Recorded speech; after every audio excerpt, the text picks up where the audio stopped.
Morning children, welcome to class 7. In previous class we read about the laboratory thermometer. Today I will teach you transfer of heat. Okay? Heat को कैसे transfer करते हैं, कैसे उसका स्थानांतरण होता है. You might have observed that a frying pan becomes hot when kept on a flame. हम ये देखते हैं कि जब हम किसी भी फ्राइंग पैन को फ्लेम की तरफ ले जाते हैं तो वो गर्म हो जाता है. It is because the heat passes from the flame to the utensils. क्यों हीट होता है? क्योंकि फ्लेम से बर्तन गर्म क्यों हो जाता है? फ्लेम से हो जाता है. जब हम उसको फ्लेम के करीब ले जाएंगे बर्तन को तो वो गर्म हो जाएगा. When the pan is remove from the fire it slowly cools down.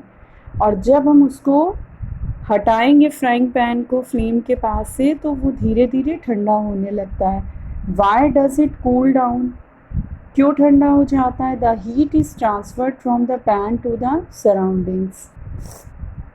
तो जो हमारी पैन में जो हीट थी वो ट्रांसफर्ड होने लगती है अपने चारों तरफ. ओके, वो वहाँ से हट जाती है. So you can understand that in both cases the heat flows from a hotter object to a colder object. ये सारे प्रोसेस से हम लोग को ये पता लगता है कि हीट हमेशा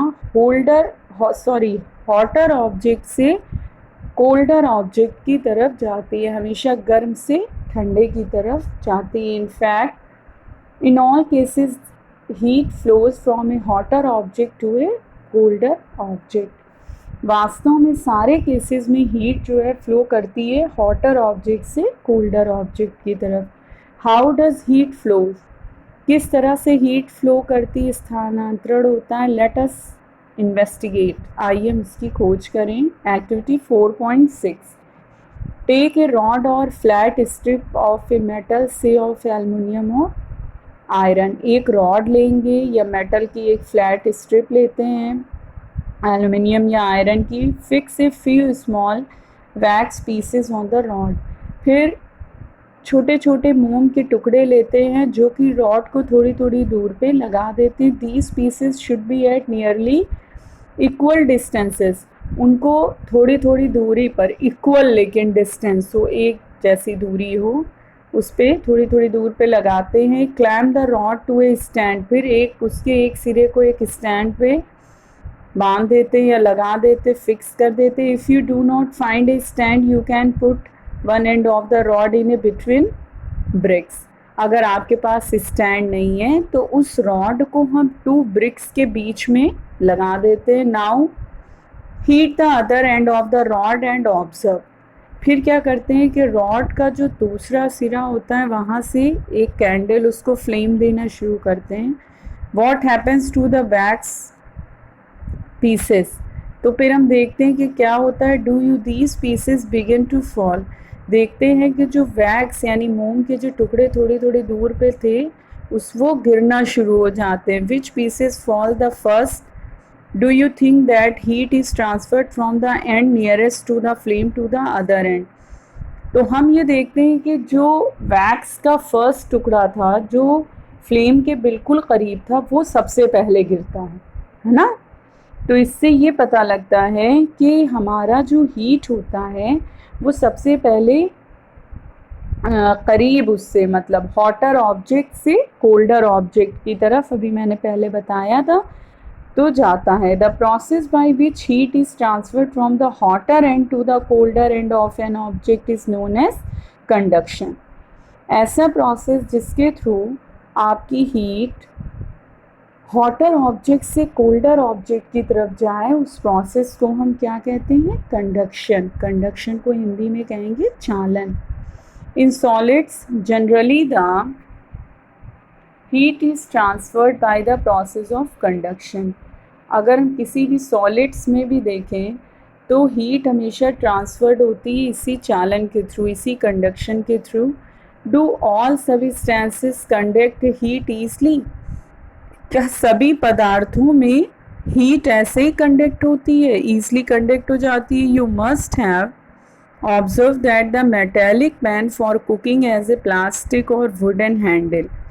हम लोगों ने ज़्यादातर देखा है कि जो हमारे कुकिंग पैन होते हैं, मेटालिक पैन, उसमें ज़्यादातर प्लास्टिक और वुडन हैंडल लगे होते हैं। तो can you lift a hot pan by holding it from the handle without getting hurt? अगर आप उसकी हैंडल को ना छू के डायरेक्ट बर्तन को छुएंगे तो क्या आपको हर्ट होगा, चोट पहुंचेगी? बिल्कुल पहुंचेगी। Activity 4.7, heat water in A small pan और a beaker.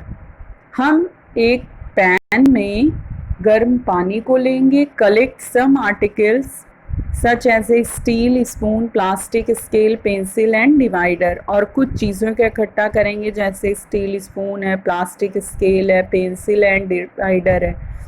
Dip one end of each of these articles in hot water, और जो भी आर्टिकल्स हम लेते हैं चीज़ें, उनके एक एंड को उस गर्म पानी में हम डिप करेंगे। Wait for a few minutes, कुछ मिनट्स का वेट करेंगे, उसके बाद देखेंगे। Touch the other end, enter your observation in table 4.3, फिर उसके दूसरे एंड को हम टच करके देखेंगे क्या होता है, क्या ऑब्जर्वेशन होता है। The material which allow heat to pass through them easily are conductors of heat. फिर देखेंगे ऐसे मटेरियल्स जो हीट को पास करते हैं ईजली, वो क्या कहलाते हैं? कंडक्टर्स, हीट के कंडक्टर्स, जैसे for example aluminium, iron and copper. The material which do not allow heat to pass through them easily are poor conductor of heat, और जो हीट को ईजली पास नहीं करते हैं वो हीट के बैड कंडक्टर्स होते हैं, पुअर कंडक्टर्स होते हैं, जैसे प्लास्टिक एंड वुड।